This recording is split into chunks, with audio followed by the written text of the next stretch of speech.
so nice to see you, Tony. Thank you so much for doing this. Nice to see you. Finally, we've been back and forth through Insta and text. It's nice to talk in person. Yeah, when I get to connect with Cyberly. people like yourself, I have these moments where I'm like, the internet isn't all bad. There are some good things. There are small sections of the internet that aren't that bad. Yeah, there are certain things that make me feel like it's all. Where am I? So you are CT. You are somewhere in the middle of the continent. Yeah.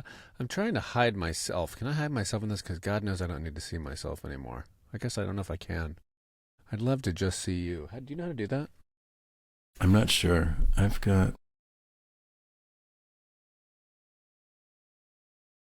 think you can make yourself small. Is that a thing? I don't know.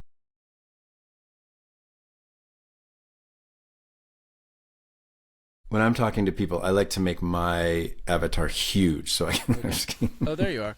I think I did. I made you bigger. Okay. Good. I am in now Birmingham, Alabama. Oh, no way. Interesting. Yeah, we were in LA for 22 years, loved it, and then we were back and forth like 2 or 3 times a year for family, and then when my daughter graduated high school, we needed to be closer to parents and stuff, so we made the move, and it's a very different culture, but we're in Birmingham and we really like it a lot. And is your wife from there, or Yeah, so my wife's family is an hour from here in Anniston, Alabama, and my family is in Atlanta, Macon, Georgia, and Raleigh, North Carolina, so it's all kind of in the South. Right. So I read that you grew up in Florida, but clearly that was like a temporary thing. I was there 7th grade to senior year in high school, and then my parents moved. Right. And your mom. I love going back to Tallahassee. I went to Florida for the very first time just this year in February. Yeah. As a Canadian, it was kind of a funny time to go. It was right in the middle of the. Everyone I talked to was like, "Oh, 51st state," Yeah. And I'm like, yeah, no, I was casually joking about annexing my home. Yeah, that's cool. But I had like, Florida has a reputation, right? The whole Florida man thing. And I was like a little bit trepidatious, and I had the best time. It was beautiful. I met so many amazing people. It's like anything. I mean, it obviously every state. I mean, I'm here and people will bring up California and be like, "Oh, California." And then I'm in California, people bring up Alabama, "Oh, Alabama or Florida." Yeah. And you always find your people. There's sections that are great, and then sections that are everywhere that are just kind of a little whacked out. Yeah, I mean, I think it's a good reminder for the internet in general, where we're all keyboard warriors or reading comments or something, and then, like, if you actually look somebody in the eye and talk to them, there's generally some part of them that you can be like, "Oh, we're the same." Totally. That's a big kind of, not to get meta, but I was just talking about this with someone with acting, that they call acting an act of empathy.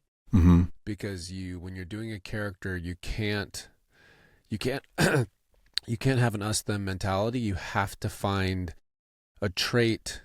All the traits you think you hate about this character, they're also in yourself. Right. So you have to find that bridge in order to play it the most authentic version of it. I find all the most frustrating elements of my kids are also myself, Yes. They're like a mirror. Yes. Like, oh, that really bugs me, but the thing that bugs me about it is because it's a thing I haven't resolved about myself, and I'm seeing it in you, and I'm blaming myself for giving it to you, and all of that. It's a complicated stew. It is complicated. How old are your kids again? So 12 and 9. Oh, okay. And yours just shipped off, right? You're empty nesters now? Yeah, we're empty nesters. She's 19. It's a whole different chapter. Oh, it's crazy. Yeah, totally. And so I something I wanted to ask you about. I read that your dad was taught nuclear and atomic physics, but you grew up in like a very evangelical community, as far as I've read, as far as the internet tells me. Yeah.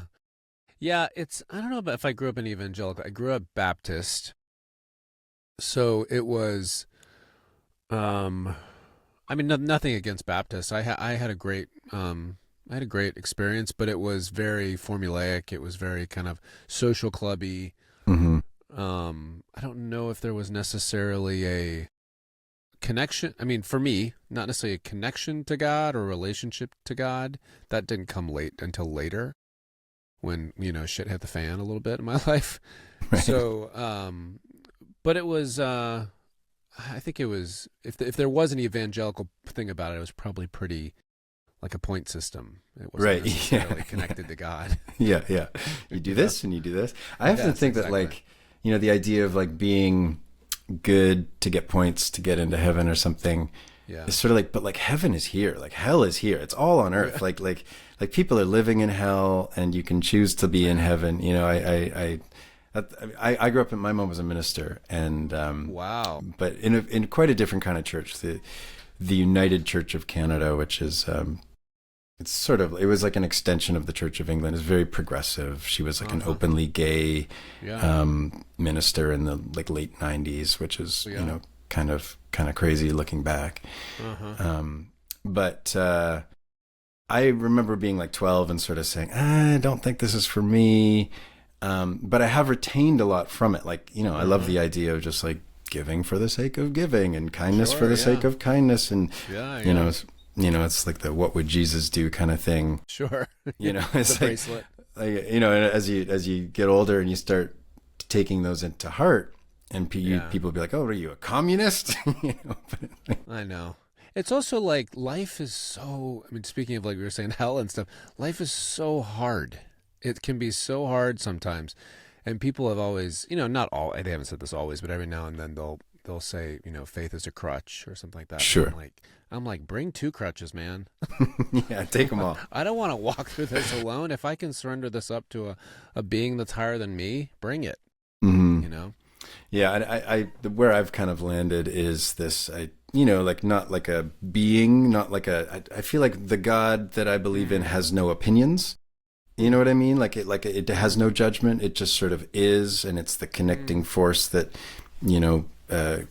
connects all living things together, and that sort of helps me. I mean, I find like if you look out at the ocean or you look at a mountain or you look at the stars or something and you feel very small, kind of as you're saying, like you submit, you stop looking for evidence of your importance or something like that and just sort of accept your unimportance, And it's I mean, the ocean is it for me. There's something about being at the ocean that it's both terrifying. That's why you went to Alabama.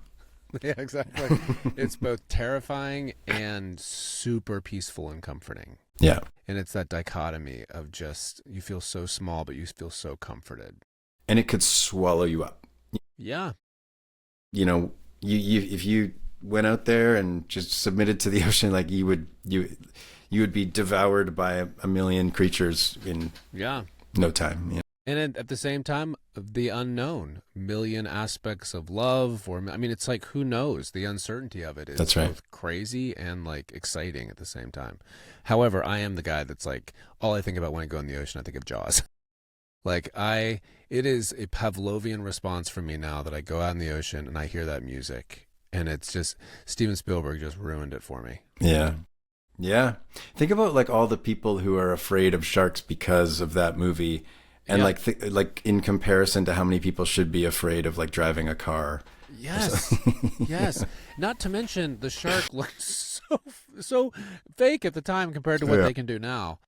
But it's the music for me. Yeah. It was just something about that score was so daunting. I mean, you're like a incredible musician, but there was the power of that was just like, I can't get out of my head when I'm out there. Did you happen to watch, there's a documentary about John Williams? I think it's on one of the streamers. I can't remember which one. And it talks about him kind of sitting with Steven Spielberg, and he's like, okay, I got this idea for Jaws. And John Williams just, on the piano goes like, ga, ga. And Steven Spielberg's like, okay. And then what? And he's just like, no, that's it. He's just like, ga, ga. Really? Yeah. Oh, that's cool. Go, I should watch that. Go. It's pretty cool. And it speeds up. And that speeding up is it's coming towards you and about just to kind of maul you. Yeah. It's wild.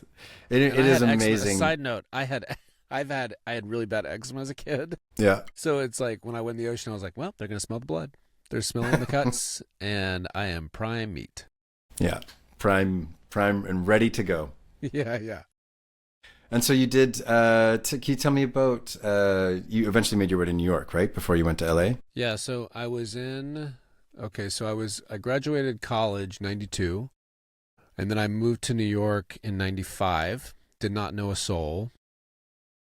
I look back on that time and I'm like, what the hell was I thinking? Like I just cuz I don't consider I mean, I'm a nervous person. I've had a lot of therapy, so I've worked on it, but I don't like travel. I like going to the same restaurants. I like a mall, it's Right. like I like steady things. And so the thought of me going to the city and just, speaking about like being absorbed by the depth, Right. it's just Yeah. like swallowed up New by New York York. is an ocean. It is an It ocean. is an And there are ocean. sharks. Yeah. And there are sharks, and especially in my business. And so I don't know, I look back on that and I'm like, I can't help but think something spiritual was kind of pushing me a little bit.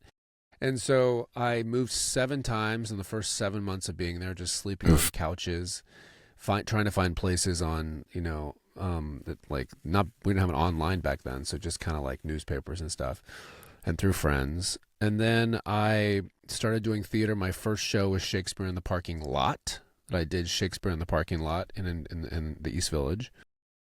And then just kind of had so many jobs, and then I started getting into commercials. Like service industry jobs or acting Yeah, jobs? service. Oh yeah, sorry, service like just making ends meet. So I would temp. I would pass out flyers in Bryant Park. I would cater waiter, which I really loved because waiting tables really stressed me out because people just become monsters when it comes to food. Yeah. Yeah. So I just left hating the world when I did that. But cater waitering, you didn't have to deal with the people as much. It was the same food. You got paid by the hour.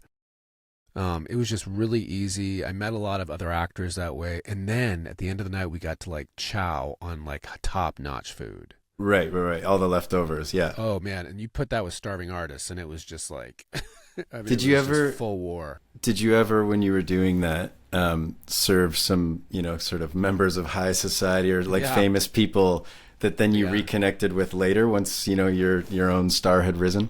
That's a good question. I remember doing, yeah, I think I remember doing the opening of the Philharmonic, and I was cater waitering there, and Sarah Jessica Parker Hmm. was there, and I was just standing there with my tray, and then years later I did Hocus Pocus too with her, and I obviously didn't mention this to her, but it was it was one of those moments of like, oh, now we're working together.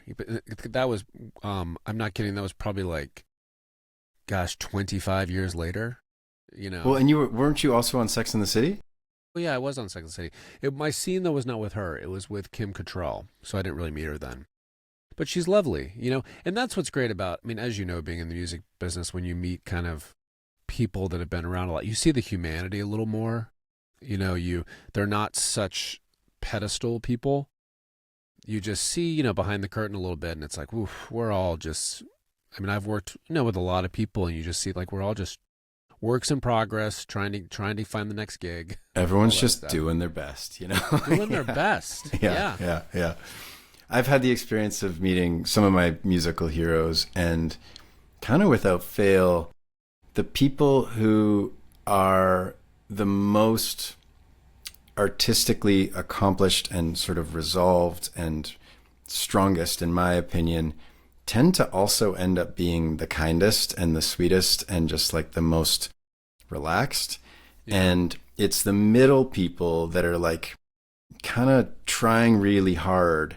yeah, They tend to be, in a different way, trying hard and kind of like to present themselves as being cool. Because cool, I think even more in my industry than in yours, being cool is so important. And it's just yeah, this terrible disease, it's like yeah, this yeah, yeah, cancer.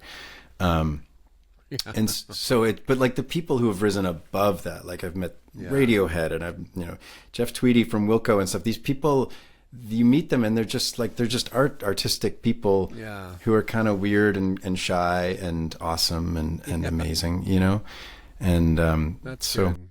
You also kind of you get the sense they've allowed themselves to kind of give themselves over to their own pain and mhm, their own humanness and learn from it. totally. That's And speaking of like how small we are amidst everything, it's like, yeah, we're not any better, or we're all spinning on a planet, trying to make this work.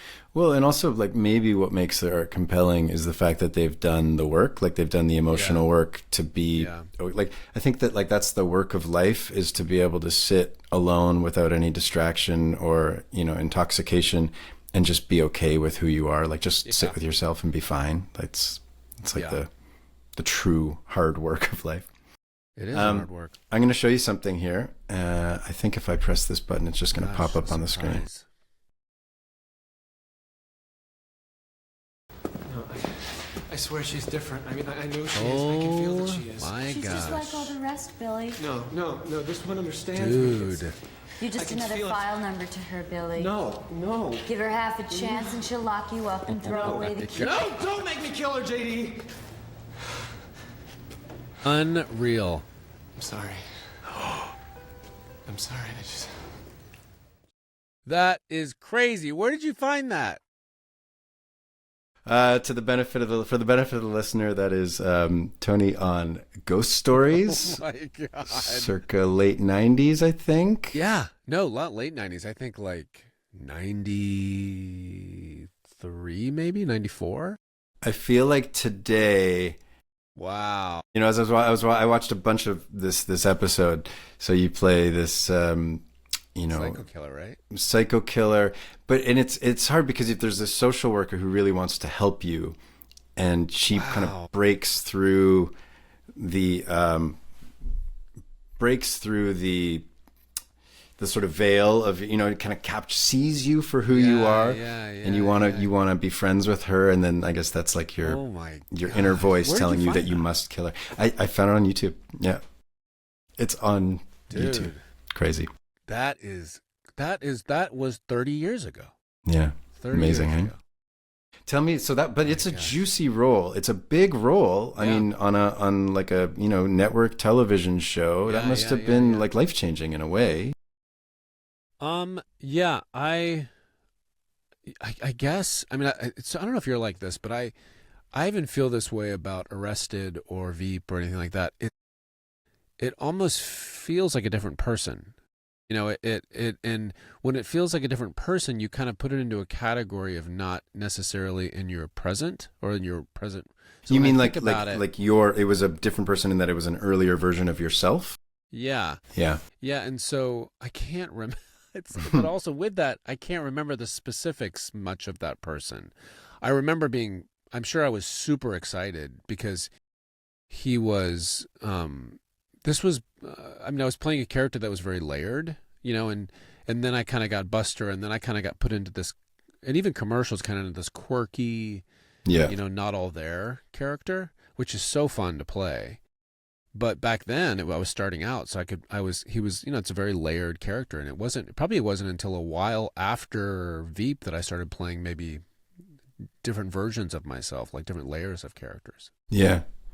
And to me, it's interesting. Like my wife is an actor as well, and so I'm helping her with self tapes all the time. And it's like when you get a page, it's like okay, and then sometimes you get an audition and there's like 3, 5, 6 pages of text or something. It's a lot of work. Like it's a lot of work to prepare for something like that, and you have like a 1 in 100 chance of getting it or something. It's a lot of reject. So the title of this podcast is Dying of Exposure, and the joke is that artists will do anything for exposure, but you can die of exposure. And that's true. So can you when you think back to that time, and I know when I think of my previous selves, when I hear a song of mine that I wrote 25 years ago or something, it's like looking at a picture of yourself when you were younger, and half of you is going, what an idiot, and then the other half is going, look at that cute little guy, But when you think back to that time, like New York, you talked a little bit about it already, like couch surfing and stuff like that, but do you remember the struggle? Oh yeah, I do remember the struggle. I remember there's so many things to that, my thoughts that came in my head with that question of even the dying of exposure. If I'm honest, when I started out, I wanted to be famous. Sure. I wanted to, and it wasn't to be famous to be famous. It was to be famous to be seen. Because I think it, I just actually gave the commencement address for my college. Cool. This past Saturday. It's a rite of passage. And a big message I had was my business kind of says you have value when this happens. Mm-hmm. And that could be getting a sitcom, Broadway, becoming a name or whatever. And that was my this. Like it was trying to fill some kind of value void for me. And what I said to them was, I said, one thing I wish someone had told me back then is that the value I had graduating 33 years ago is the same value I have standing before you today. And it has not been added to or anything taken away. So back then the exposure was full fame. But kind of coming more into my body and more into myself, I totally forgot the other part of your question, but the exposure definitely made me think I love that. It reminds me, there was that Emmy speech. I can't remember who gave it. It was a writer, I think. And she said something along the lines of like, in a world that equates visibility with success, don't be afraid to be invisible man. To go and be invisible. Good Lord. Talk about, not to get back to faith, but like Christ came, talk about was like invisible. He didn't come with, trumpets glaring. Yeah. And that is not, in the age of social media especially, it is just all to be seen.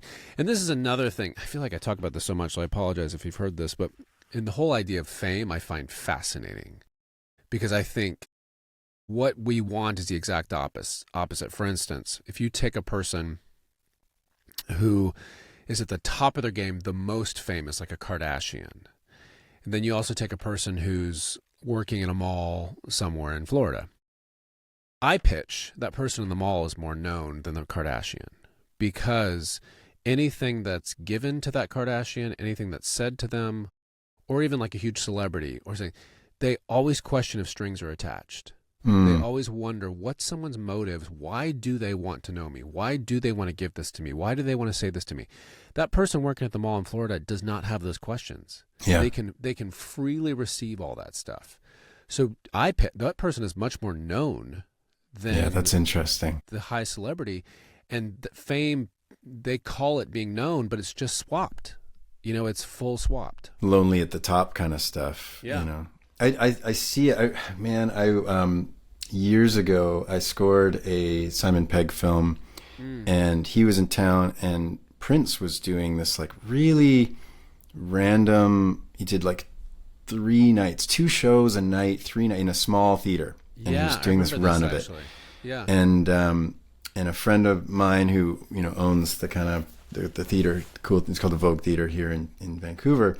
Was like, Prince is sound checking right now. Like, do you want to sneak down here and just and that night we took Simon and a few other people from the film to go see Prince perform in this like tiny 1,300 capacity venue, which is for him would be like a shoebox. Yeah.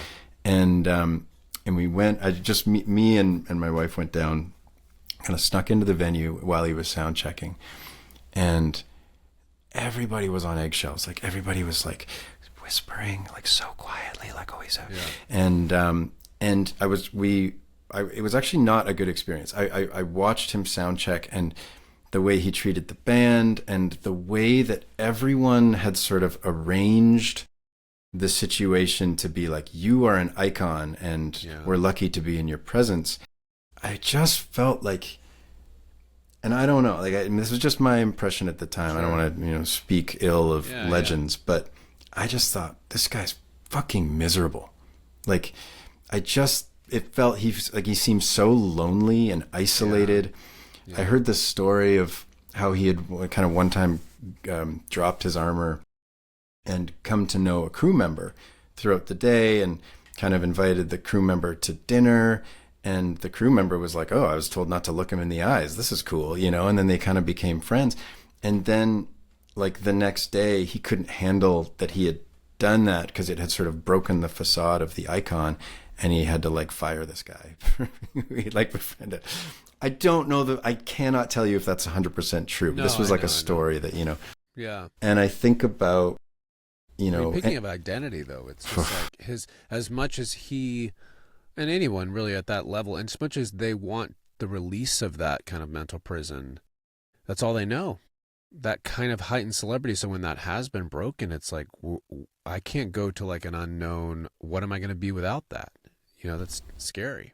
I remember Tiffany Haddish telling this story about she befriended Will Smith and Jada Pinkett Smith, and she was like, "Oh, I got a Groupon for like a boat cruise."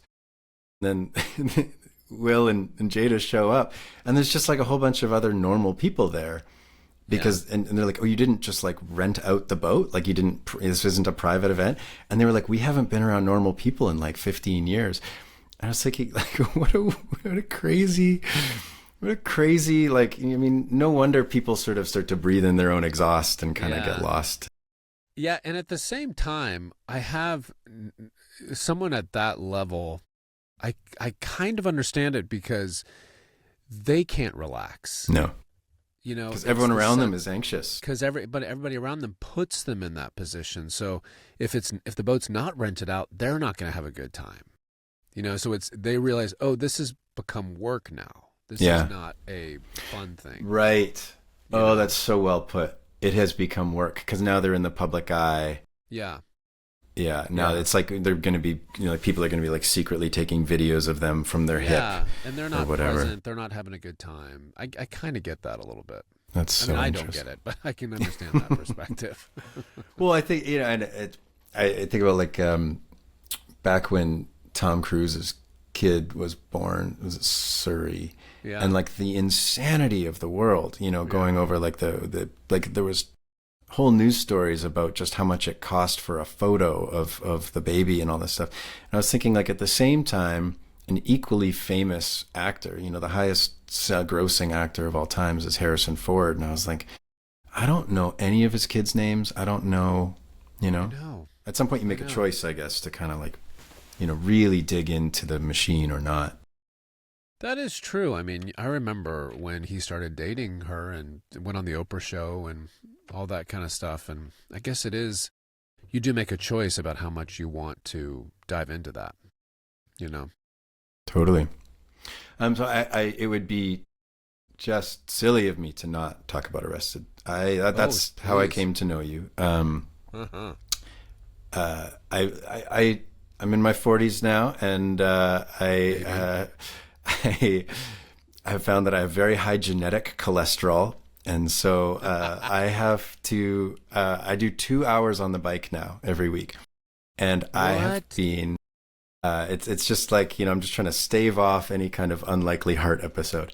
But that's the best way to lower your cholesterol is just tons of cardio.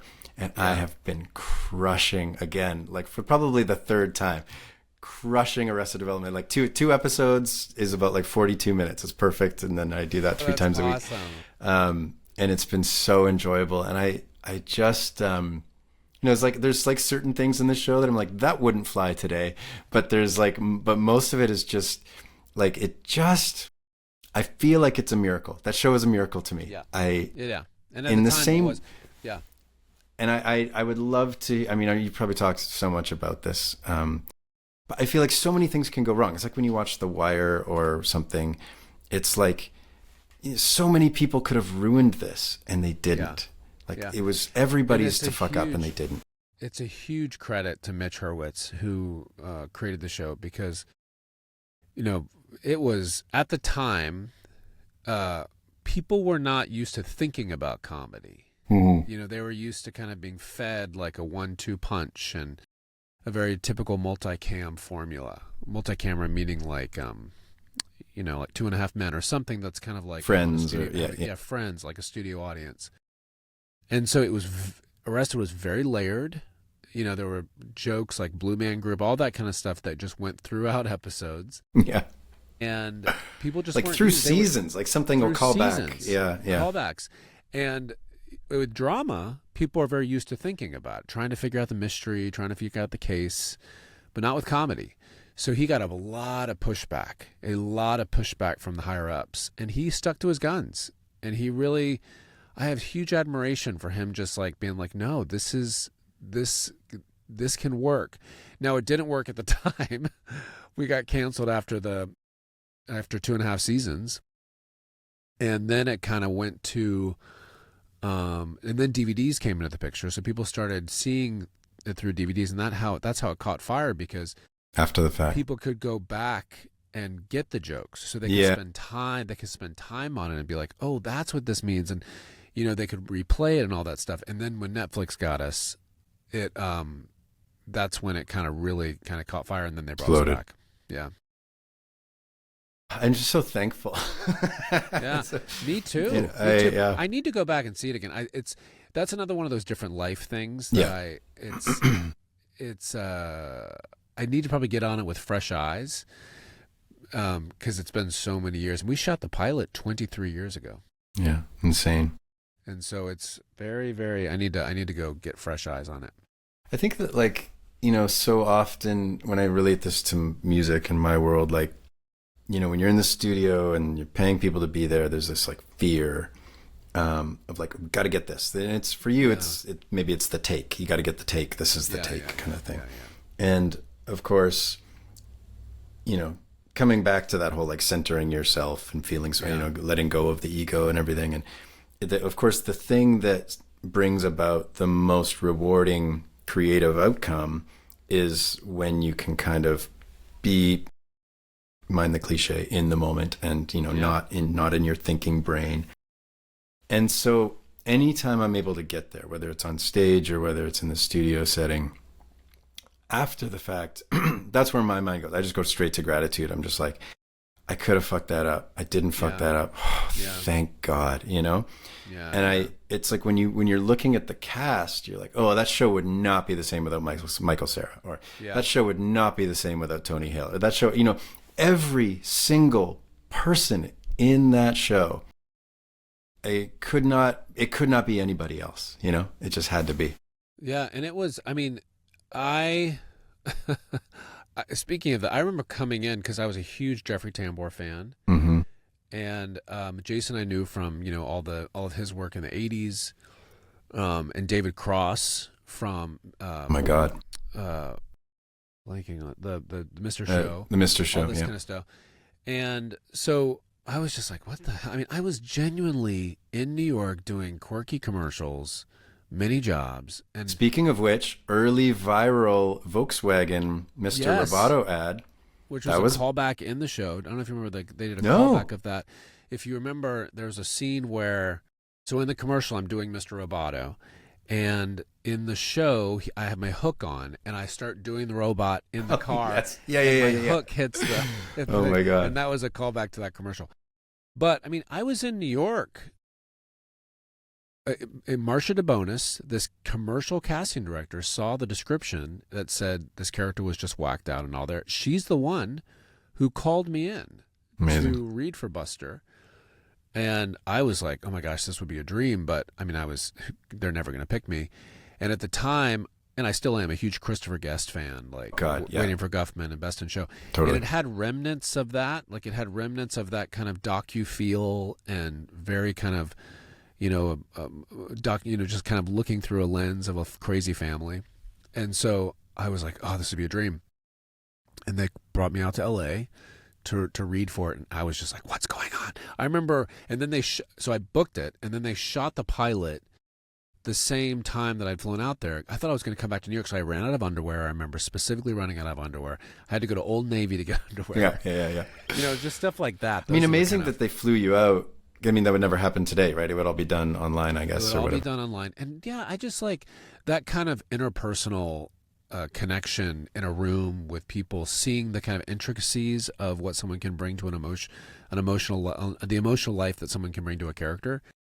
I feel like that. I just had an audition, if I'm honest, like 2 days ago for this movie with this director. I just bombed it. I bombed it, and it was over. I have this cold. I'm getting over this cold, and I just was in my head, and Zoom is just confusing sometimes. And sometimes Zoom works, sometimes it doesn't. And it's like, but there's nothing beats like an in the room audition just to kind of have that connection. Do you like former self? Can you conjure that audition? Like, was it? Did everyone know? Like, was the magic there right away, and everyone was like, "This Arrested? is it"? Yeah. I mean, I remember I did come in with very low expectations. Of course, I wanted it bad, but I came in very low expectations, and there was a subtlety to Buster, because he kind of got broader and broader. Mm-hmm. He kind of became like its own cartoon character almost. Yeah. But he started off very subtle, and I remember Mitch wanting to bring that back more when Netflix brought us back. And I've struggled with anxiety, and I had panic attacks in the past, and I just knew that, and I also struggle with codependency. So all these things I just kind of did myself in addition to these crazy circumstances, and very kind of, because, you know, Jason Bateman has said that if you really look at what's on page of Arrested, it's a very sad story. Right. It's very sad. It's a drama. Like, it is a story of massive dysfunction. And the more that you just trust the process and play it real, like, the funnier it is. So I really tried to kind of find that in Buster. So many little subtleties, like, and the callback humor, you know, there's like the, "Hey, brother," and then at one point you go like, "Hey, inmate," or something like that when you're like in jail. And yeah. I forgot about that. And even today, you know, because a lot of I probably have done it with you, but it's like our texting, I'll say, "Hey, brother." Like, "Hey, brother," but that's just a part of my vernacular. Yeah. And now I'm like, oh, that's so loaded now. Like, I need to probably stop doing that. So I'll say like, "Hey, sir," because "Hey, brother" is if people hear me do it, they're like, "Oh, that's Buster." Yeah. He's gonna be all right. Yeah. That is okay. Now have you ever heard this? But when that doctor came out and said he's going to be all right, and then the mother gets excited and he says, "No, he's not gonna. He's just gonna have a right arm." Yeah. So I was doing this podcast years ago at the San Francisco Sketch Fest in front of this audience, and they said, "What is your favorite joke from Arrested?" And I mentioned that joke. A great joke. Or I mentioned that whole scene. Yeah. And I said, the doctor comes out and said he's going to be okay. And I just completely blanked. And the person in the audience said, "No, he's going to be all right because you just had a right arm." I loved that scene, but it wasn't until that podcast that I realized, my God, that's the joke, that I just have a right arm. So I didn't get a joke until 15 years after the fact. Which is kind of perfect. I love that. One of my favorite, I love dad jokes and puns and stuff, but one of my favorite, I think it's from 30 Rock, and the doctor comes in and he goes, "Mr. Hale, I don't know how to say this, but you've got," and he looks down at the sheet, "diabetes?"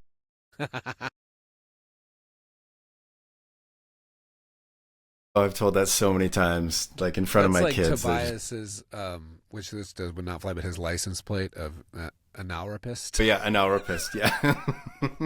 The world's first analysis therapist, yeah. It is so dark, but so funny. I will say, that's the other joke I love, is the Blue Man Group, because the fact that he joined the Blue Man Group thinking it was a support group for depressed men, is just so perfect. And then he's the understudy, so he's like, "I'm not available until 8:01," because then he knows that he's not getting the call. Yeah. It's so many. Yeah, exactly. It's just endless. It's like I watched the new Naked Gun. We were on tour with. Seen it yet. It is great. It was great. I was really worried that it was going to be awful, and I just giggled. Like, I just giggled like a little kid, because there's like I'm sure someone counted it, but like, it feels like there's like 6 jokes a minute. It's just like bam, bam, like every couple seconds there's a joke. And if you just sort of like give yourself up to like, this is this is the experience we're having. It's just, I loved it. But Liam Neeson is funny. Like, he's very funny. He's very funny. Yeah. Yeah. But I feel like with Arrested Development, it moves really quick, and there's so much callback, and like you can miss it. And that's why it really serves multiple watchings, is because then you start catching all these other jokes that you missed the first time. Totally. Did you find after after that experience, because Buster was like we didn't have memes back then, but like one of the most memeable characters, right? And so many taglines. And did you find it hard to kind of break out of that cage afterwards in terms of what you were getting offered? Yeah. Speaking of memes, there's one new one where I'm holding my stuffed animals and it says, "These are my awards from FIFA. These are my awards, mother, from FIFA." Yeah. So I did actually. I mean, and also I understood it because if I'm leaving Arrested Development playing a very distinct character, and someone's casting like a lawyer, it's not like they're going to be like, "Oh, you know who'd be really good for this is the guy who played Buster Bluth on Arrested Development." Right, yeah. So like I had to get out there and I had to showcase that I can do other stuff and I can act normal and all that stuff. But it took time, and Veep was a little more bustery, but he was a little more kind of regulated and could be in the, have a job and stuff. Yeah. But it's like I also kind of accept the fact that I enjoy playing the awkwardness. I enjoy playing that tension. Nothing is more fun. I don't like watching it. I can't watch shows that are too tense. I have to leave the room. Oh, really? I love it. I think I'm one of those HSPs, those highly sensitive persons. Right. So if even The Office, like I'll go watch The Office and I'm like, "Oh, I got to get out of here. It's just too uncomfortable." Like Curb Your Enthusiasm is. Oh, bye. Yeah. But my wife's a bit like that. She can't do it. It's too like all the heavy shows I can't watch. But playing it, being in it and playing that tension, there's nothing more fun than that. Yeah. Just because I so can juicy. separate myself. Yeah. And I love this sort of like every actor is kind of being dared not to break all the time. Like you have to play it straight. You can't wink, like you have to. And my favorite things to do is to watch the blooper reels because I can see there's one blooper from Arrested where I don't remember what season it was, but it's when I'm dating Liza and Will and I come into this like tent on the beach and I'm talking to David Cross and I think maybe Liza's there and I'm talking and I can see in Will's face that he's about to break and then I break a little bit and then we both lose it. And those just give me such joy because it's on Veep is the same thing. Like when you're that close to Julie Louis-Dreyfus, it's a supernatural power to not be able to break. How amazing is she? That close to you. She's incredible. And she's just a very, very good person. Yeah. And I just, man, she made the 7 years of us all working together just such a joy because she came in with, we're all a team. Let's make this happen. And no one's higher than anybody else. And it was just, she was a real gift to us. I wonder if, it could only have, but, I presume you met her on Arrested. No. Actually, I take that back. I did meet her. Yeah. There's a funny story about that because when we were on Veep, somebody asked us separately. They said, "Did you guys have any scenes on Arrested Development?" And we both separately went, "No." And then somebody sent us a screenshot of us in a scene together on Arrested Development. And we both blocked each other out completely. It just made no impact on each other's lives. But she's talked a little bit about how she can't remember much of anything. Like she can't remember making Seinfeld at all. Yeah. I get that though. I don't.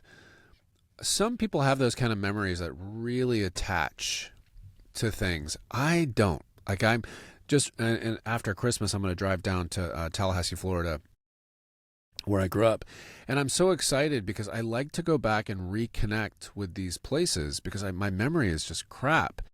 And I'm very nostalgic. Like I love to just, I don't know, like I literally walked around the mall last time where I would always go to the mall. And I don't have a connection. In Arrested, I can't tell you one line that I said, except probably "Hey brother." It's like nothing really has stuck. And isn't that also kind of beautiful? It's like the Buddhist practice. You make like the crazy sand sculptures, and then once you're done, and it takes you a month to do it, and then you just wipe it away. Better. Thank you for saying that. I'm going to use that for the rest of my life. Yeah, totally. I honestly I forget things too. I forget people's faces. I forget people's names. I forget. I've played thousands of shows in my life, and people be like, "Oh, I was at that show in Norman, Oklahoma, or something." And I'll be like, couldn't tell you, you know, like Could not tell you. yeah. I'm pretty good with faces. I will say that. It's names that are just completely washed out. I have though. I have such my first panic attack. My first panic attack in high school was I was singing a solo for this show called Cotton Patch Gospel, and I was playing the character. I was singing a song called Jubilation Tea Corn Pone, and I thought name.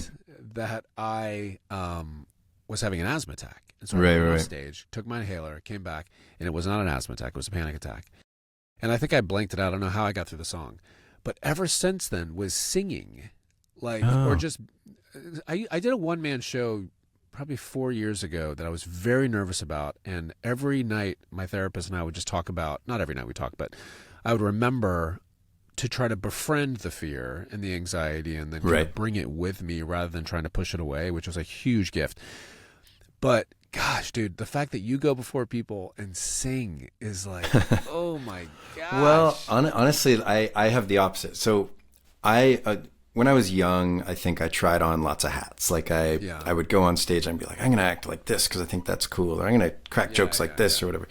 And as I've gotten older and more comfortable and actually just like more confident in the work itself, like more confident that I believe that my songs are great.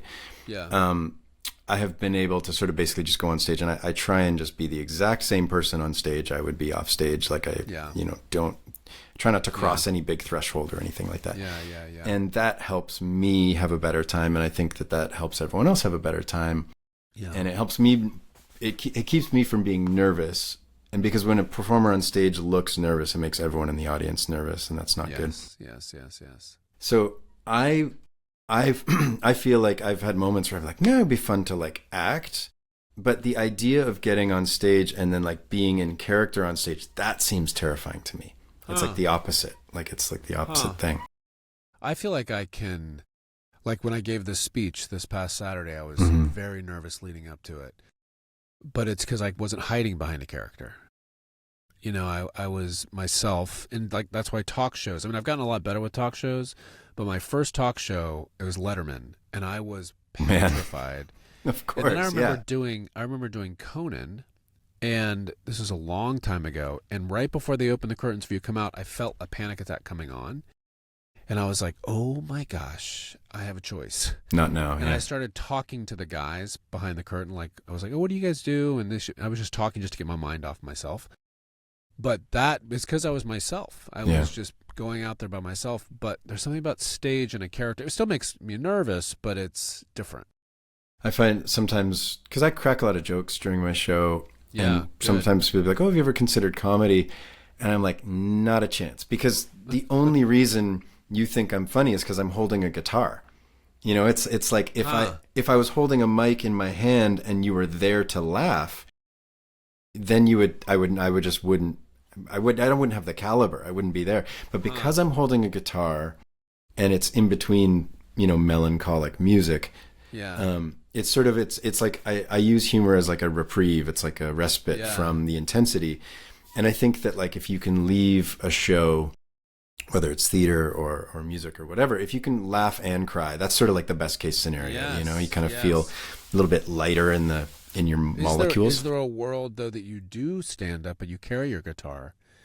And you just, because I mean, you know, that's what Steve Martin did with the banjo, I guess. Yeah, and you know, sing a little bit, but like, how fun is it to like give a joke and then go dark, and not dark but heavy?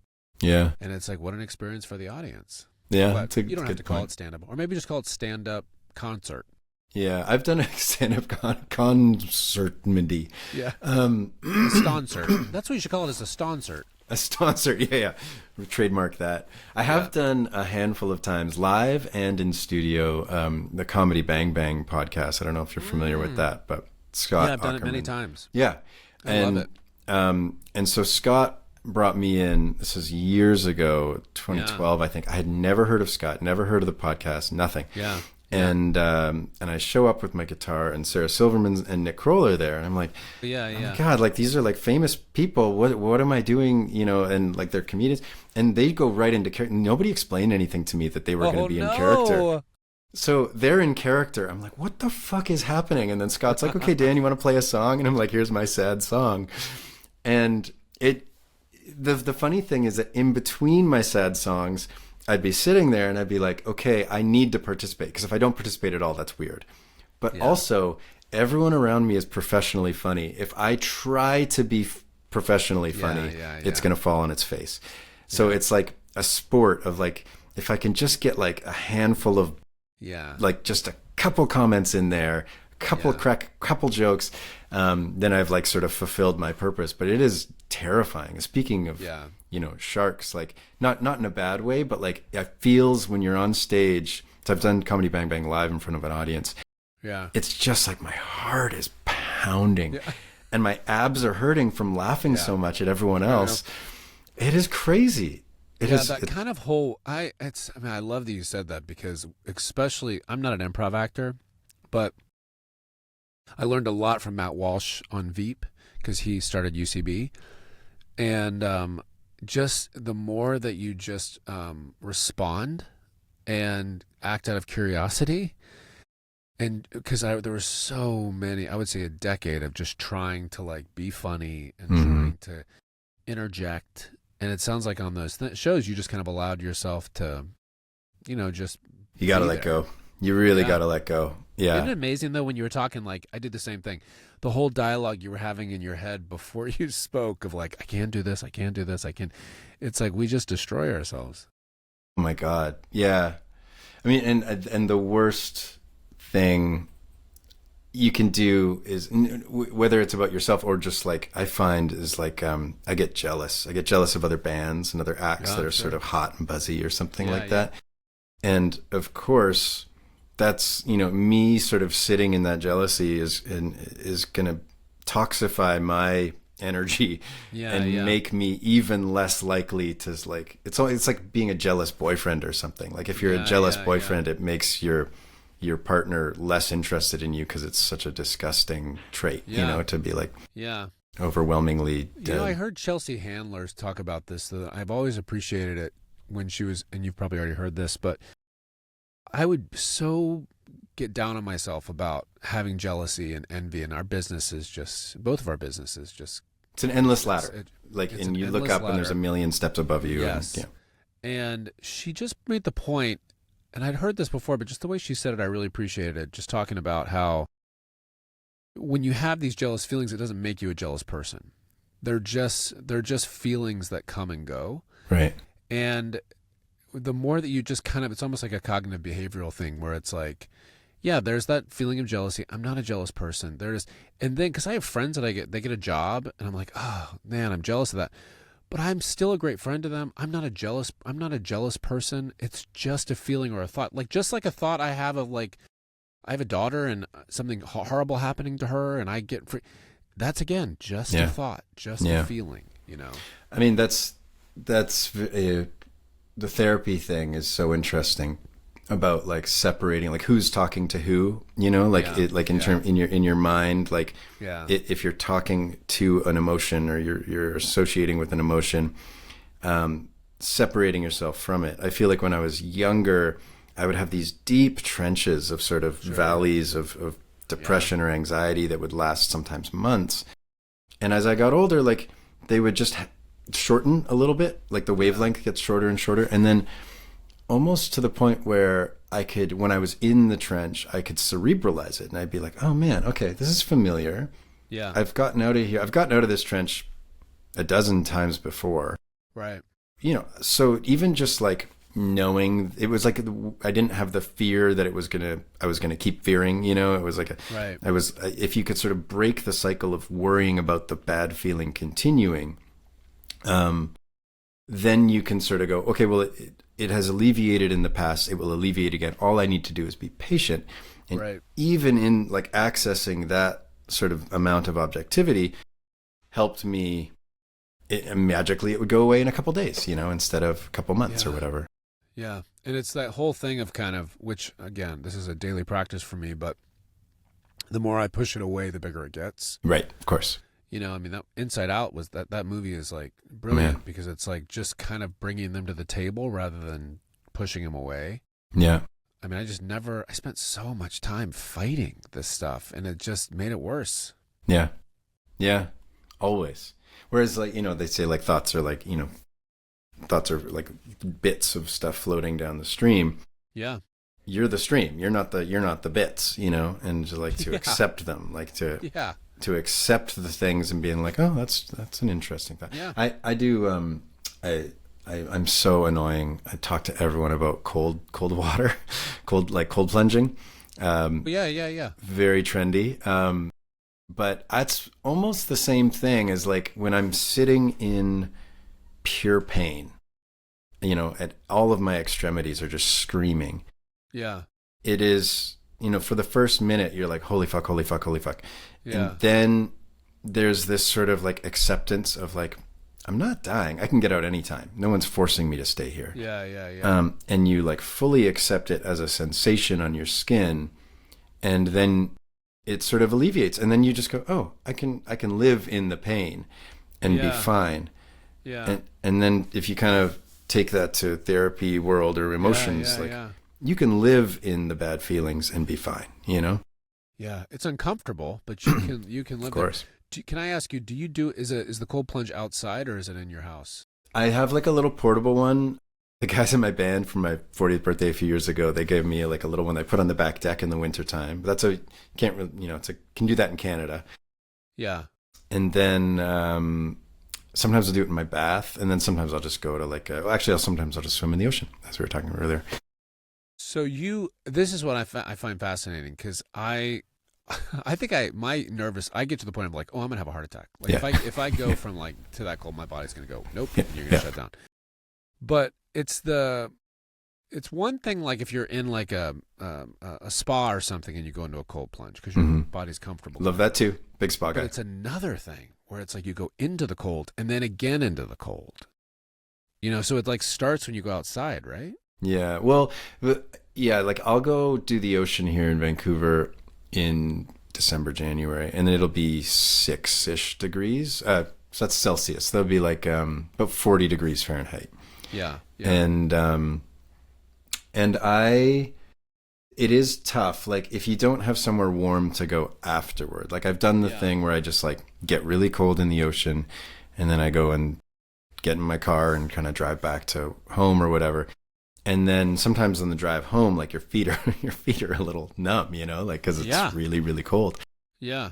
I do enjoy going to a place where you can go hot, cold. Like if there's a sauna and the cold plunge, because then you can get as hot as possible and then get as cold as possible and kind of fluctuate between. And that's okay. That's okay on the body. Oh, it's so good. It's so good. Yeah. There's like all this science about how it kicks in all of these basically anti-aging principles because your body thinks it's dying. So it sort of like kicks in this sort of like, don't die, don't die, don't die. And it creates, I don't have the words for it, but I've listened to podcasts from like David Sinclair and, people who are kind of big in the longevity world that essentially giving like controlled extremity can help your immune system and your lymphatic system and your skin and, just everything.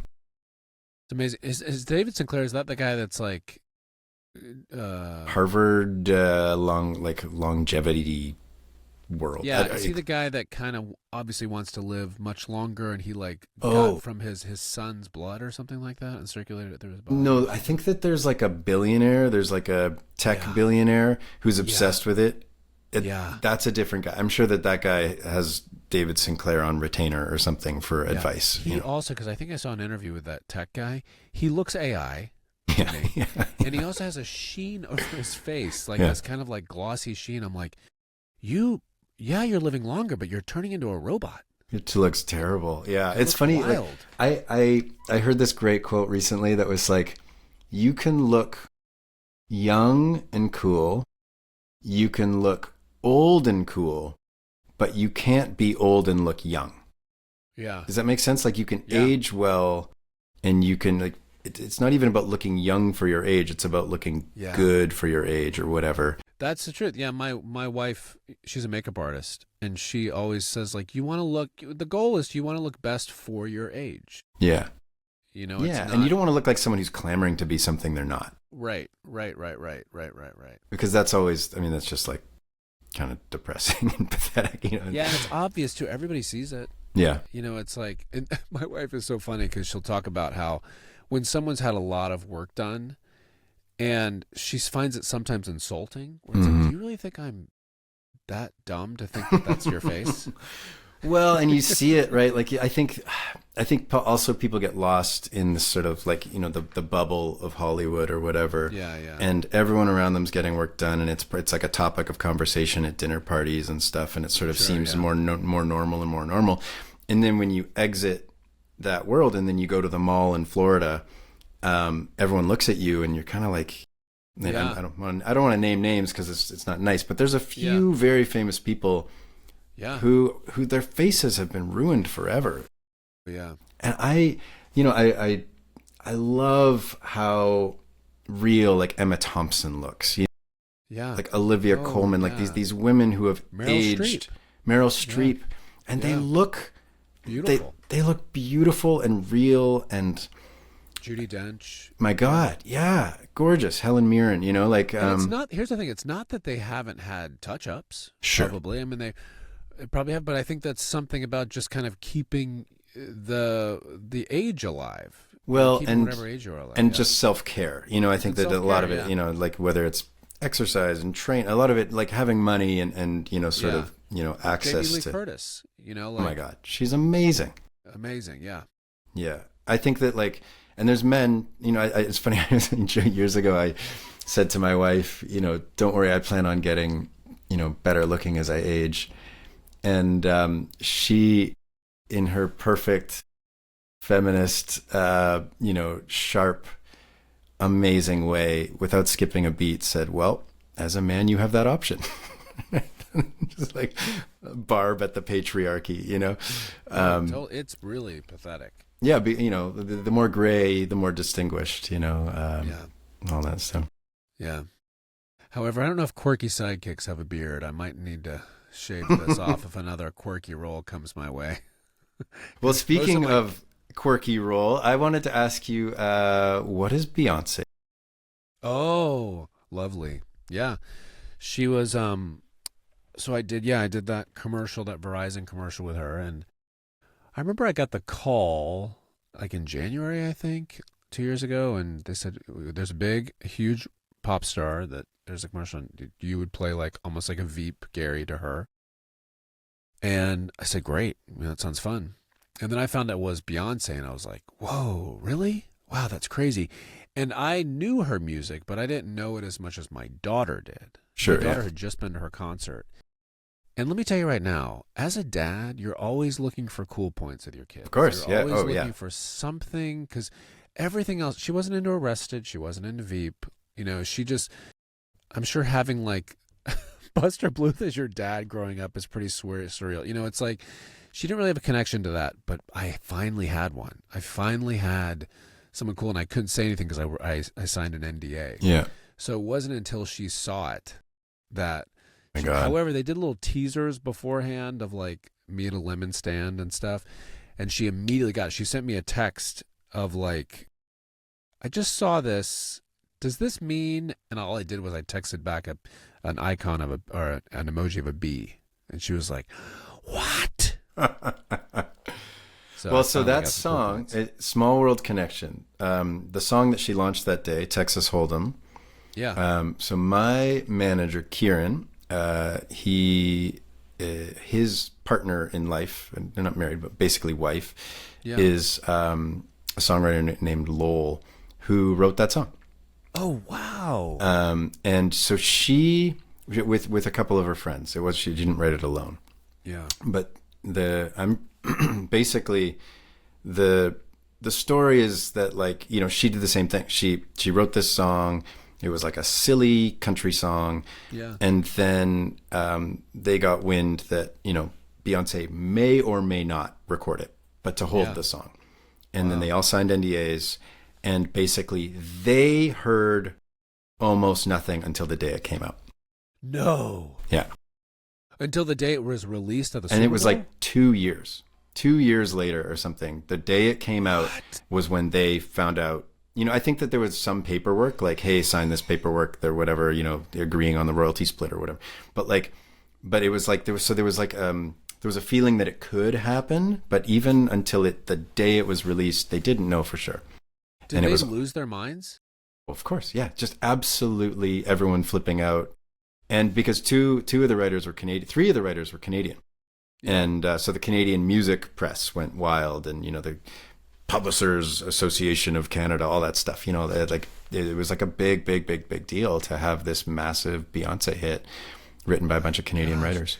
So were they country artists themselves? No, pop, just kind of pop writers. And so were they given an assignment, or was that just a song they had written? It was just a song they'd written.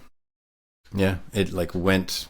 I mean, I don't know if I'm breaking some NDAs now. Yeah, sure. Yeah, you don't have to. Yeah. No, it was I think that they honestly were like, let's just write like a silly country song or something, like a fun, silly country song. And at the time, like Beyonce, the idea of writing for Beyonce was out of the question because Beyonce was not a country artist. Yeah. Kind of crazy. Dude, that song lit up. Crazy. Yeah, that's crazy. Wow, how exciting for them. That day, probably they heard it. They were just like, it was probably an out-of-body experience. Yeah, I think that it was also so much anticipation, that it might happen, and then it did. And the fact that it happened during the Super Bowl, crazy. Yeah. It's funny you say that, because it's like the whole anticipation element of our business can be so great and so toxic at the same time. Getting your hopes up, and the amount of rejection that for 30 years I have experienced, you've experienced, and your psyche is so careful about anticipation. Yeah. It's so careful about expectation, but when it does pay off, it's euphoria. Yeah. And when it doesn't, it's just another roller coaster. I've been talking to so many actors doing this podcast, and every one of them has the kind of career that most actors in the world would just fall over themselves to have, the just glorious careers. Tony Hale has won 2 Emmy Awards, it's and yet the experience is basically the same in that almost every single person says, I still worry about the next gig. And also the best, most fun part of this is actually just doing it. Just being in the work. That's the most fun. That is the most fun if you're working with good people.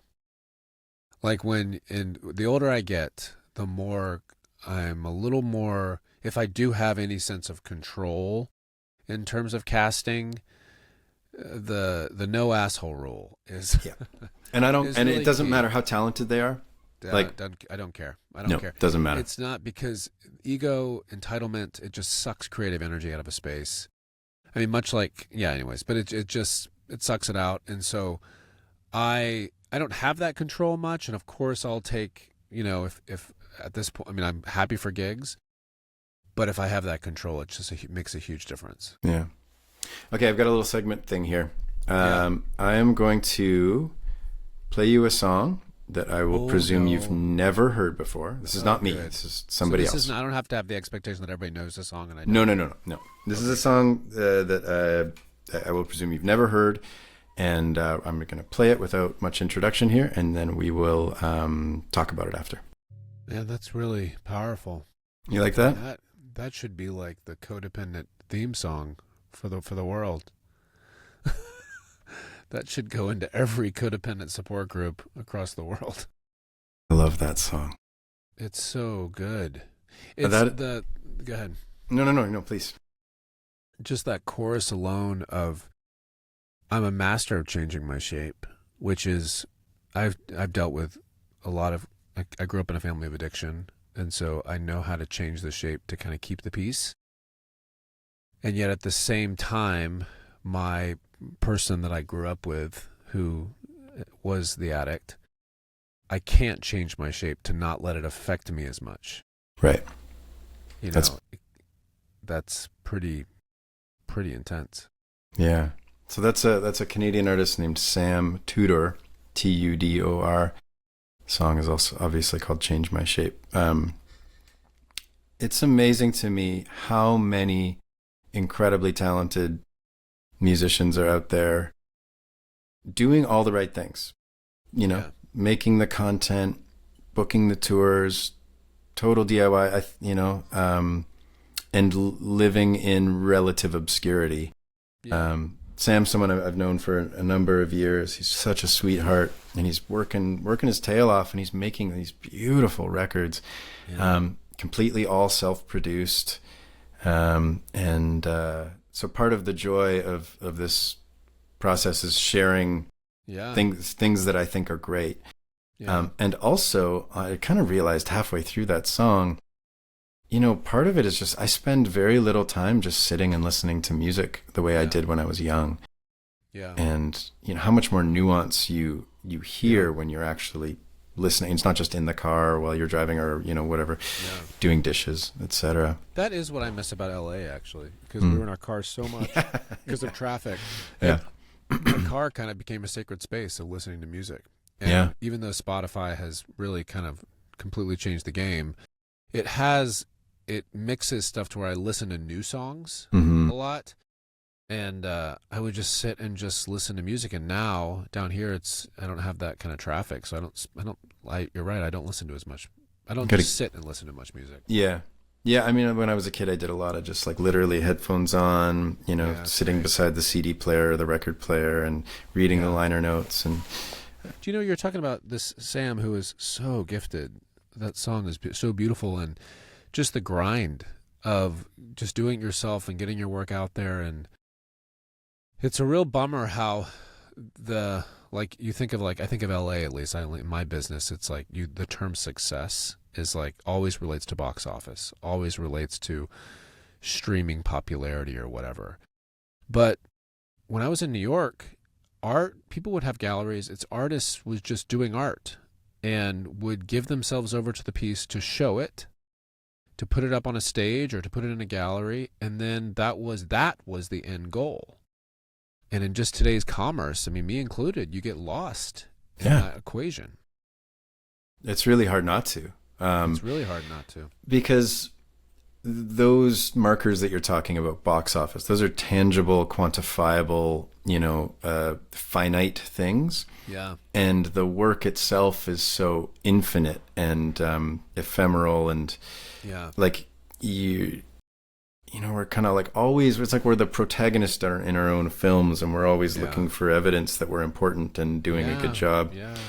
And these things that are tactile, like, oh, this person got a festival gig, I wish I could play that festival, or this person got this role in this person's box office numbers, etc. And so it's hard not to take those in as markers of failure or success or what have you. Of course. As I get older, hungry for like not even attention, but just feedback. Yeah. Just especially comedy actors. It's oh my God. Like, laughter is like, I remember on Veep when we didn't have an audience, and we would hear like a crew member like chuckle, or like the camera would shake and be like, it was like just these hungry animals just to get some kind of reaction. Oh man, I think it might even be in like the first episode or something where she asks you to hold a really hot mug. Yeah. Or you're bringing her a hot mug and you're about to give it to her, and she's like, oh wait, and then you're holding it just like that. Well, that's that tension I love playing, but I don't like watching. Yeah, right. Yeah, of course. Yeah. Well, you kind of have touched on it a little bit, but I do ask everybody this question. What do you think is the artist's job? Oh, what do I think is the artist's job? That's a really, really deep, that's a really heavy question. For my, I think I can only speak from a place of what I think is something that in terms of like art, things that I've done that are the closest to me, and it's not Arrested and it's not Veep, because I loved those jobs, but I was kind of doing somebody else's work. Sure. And I was happy to bring it to life, but it was somebody else's.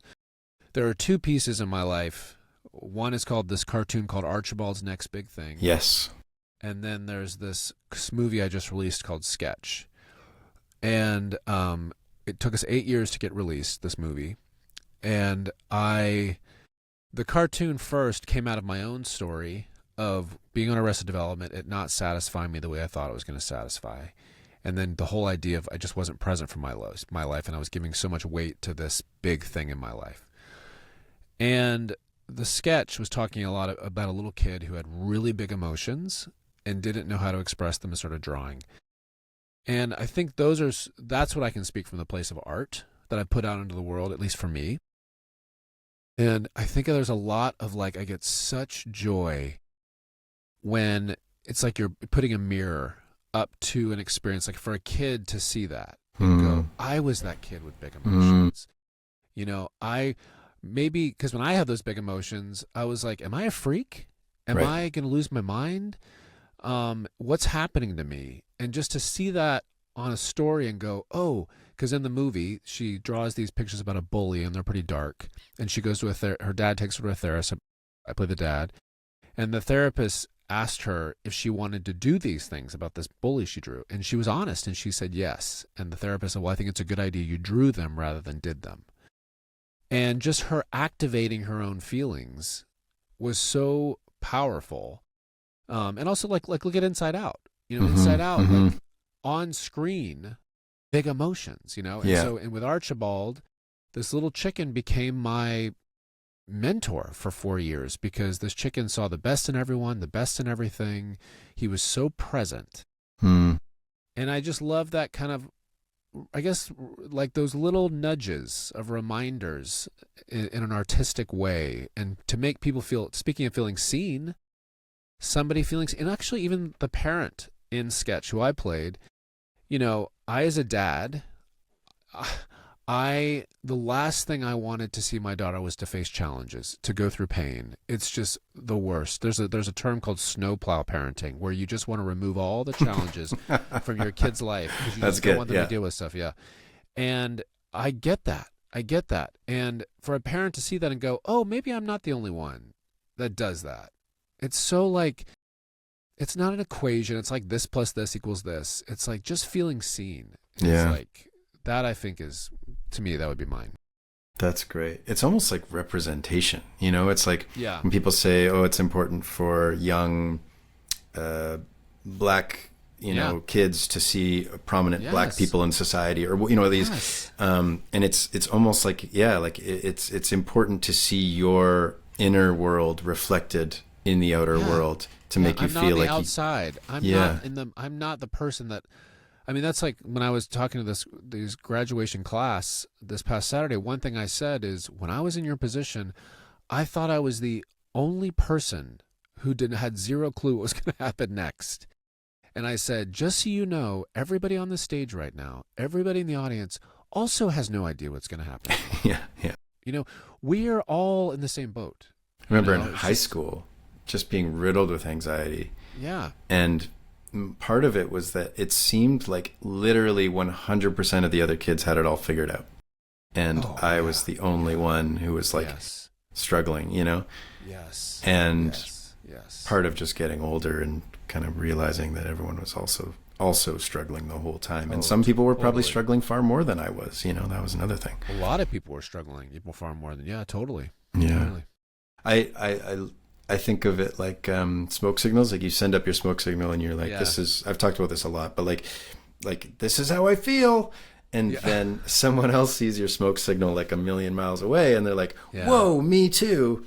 And then cosmically you're both less alone because you've... Less alone. And I'm telling you, I mean, your music, and I'm sure you've heard this over and over, it really is like a warm hug. Oh, like Tony. It's just, you just sit there and you're like, oh, someone's giving a warm hug, because nothing is more. I remember I had a friend once years ago in New York. I was going through a really tough time, and he placed his hand on my chest, and it was just like, oh.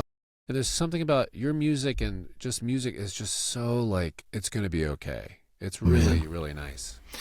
Basically nothing nicer you could say to me. I feel like particularly in recent years, as I'm a dad and about the world, and I feel like the message is kind of like, everything is screwed, but I love you, you know? And it's like, I want, I know how other people's art can be that warm blanket for myself. And it is such a deep fruition to think that my work could be creating that for somebody else, you know? And it is. Even though you, again, back to like, however that equation, the jealousy and comparison. I mean, this, oh my God. It's like, the social media just, I had to kind of take a break from it because the whole compare and despair really kicks in. Sure, yeah.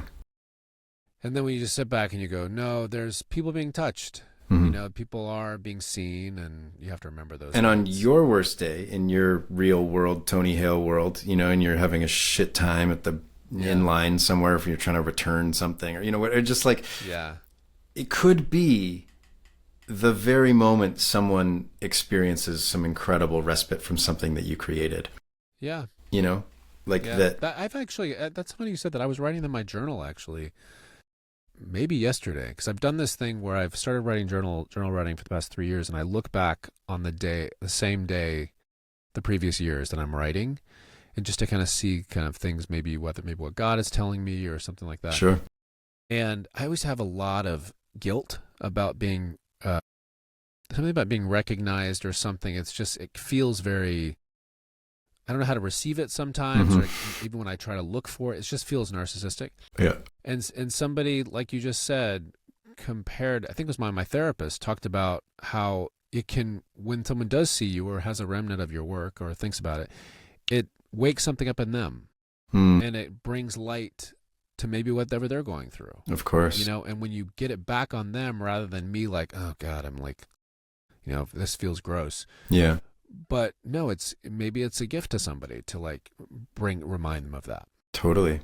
You reminded me of a friend who was telling they were in some hotel bar, and there was a convention in town. There's a bunch of Comic-Con kind of you know folks in the bar, and they were taking a picture of there was an art piece of a woman drinking lemon curd through a straw, and my friend was taking a picture, and she said out loud, "I'm just such a big fan, I have to take a picture." And she was talking about lemon curd because she's a big fan of lemon curd. And one of the kind of semi-famous Comic-Con folks was walking behind her, like to her from the bathroom right there, and was sort of like, oh, you know, I kind of thought they were talking about them. And it created this, there's a Father John Misty line about, you know, all the people pretending they don't see the actor and the actor wishing that they would. It's so good. I thought it's so true. I remember being in the grocery store once, and this lady, it was the cashier, asked, can I have your autograph? And I said, oh, that's interesting, because people usually ask for pictures. And she goes, no, for the credit card. Yeah, just sign at the bottom, sir. Put the fries in the bag. Humble pie. Chew it up. Well, I don't want to take too much more of your time here, but I do have a question. Do you have any advice? This could be advice for young artists. This could be just a personal practice, advice for being a human, anything, something that's helped you. Yeah. I mean, there's a couple things I always say because they are so true to my own life. One is what I kind of mentioned before about that the value you have now is the same value you're going to have after whatever success you think is going to happen. Amazing. And also just along the lines of Archibald, because Archibald was so important to me, is this, if you're not practicing contentment where you are, you're not going to be content when you get what you want. And they're just kind of waking and it's the whole being present is such a hot trend right now. But my therapist would say, like, you have to wake yourself up 100 times a day to where you are. And I just looking around me, like talking to you is my big thing right now. My big thing is not coming. My big thing is right here. Yeah, right. And trying to get away from the trends, trying to get away from that. But it's the truth of that, of like really, activating the five senses. Like, what am I smelling now? What am I seeing, touching? Just grounding yourself, because whatever you think is coming, it's that contentment is not going to come then if it's not going to be happening at all now. Yeah, that is not like the trigger that all of a sudden makes the contentment happen. That the contentment is like it's a decision that you have to make every moment, every day. Yes. I've often said that, like, marriage is like you have to choose them, Yeah. It's like every day it's like you're in two cars, and your alignment is such that you will divert away from each other if you don't constantly correct toward each other. And it's like you have to choose to keep choosing. Yeah. I had, but it's a practice too. That's the thing. Like, it's not an apples to oranges thing. Like, totally, it's a practice I've been practicing for decades, which is not easy. Yeah, I had Rainn Wilson on the show, and he Yeah. talked a lot about how when he was, Dwight in The Office, another incredibly memeable, Yeah. gifable character. Yeah. How in the heat of it, he was getting to go on talk shows, and he was getting to to get offers for cool things, and he was miserable because he thought he should be perceived Feeling as something else, or he wanted a larger thing or what have you. And yeah. he's also someone with a great deal of faith, and but and also somebody who was typecast after that role. I had a hard time kind of moving on from it for a little bit. Yeah, it's tough. I mean, and I get it. Like, if that kind of an impact that a character or characters play on someone, it's tough. People don't want to see you in another role because it kind of breaks the frame of it, and I get it. I get it, because it was so joyful and impactful for someone. Yeah, absolutely. Tony, you are an absolute delight. Same. I just I've been telling, I was just speaking with my wife about this coming up, and I love what you bring. I've never seen you on a show or in any movie. Although we didn't talk about it, but years ago on a plane, I watched the movie Happy Thank You More Please by Josh Redder, and I just cried, and you were so beautiful in that movie. My kids love Mysterious Benedict Society. It's like if Wes Anderson made a kids show. It's just amazing. And it's back. You can watch it on I think it's called like Wonder Project or something like that. You can watch it because they took it off Disney Plus, but I think it's back. Oh, that's great. I think it was on Netflix. Is it no longer on Netflix? I guess maybe it moves around. It was on Disney Plus, and then they kind of washed it for some reason, and then Wonder, which is on Amazon, brought it back. Okay, like but it's such a beautiful. It's they did so such a good. Beautiful job with that. Yeah. Yeah, and Kristen Shaw. Kristen Shaw. Oh, she's so good. She's the best.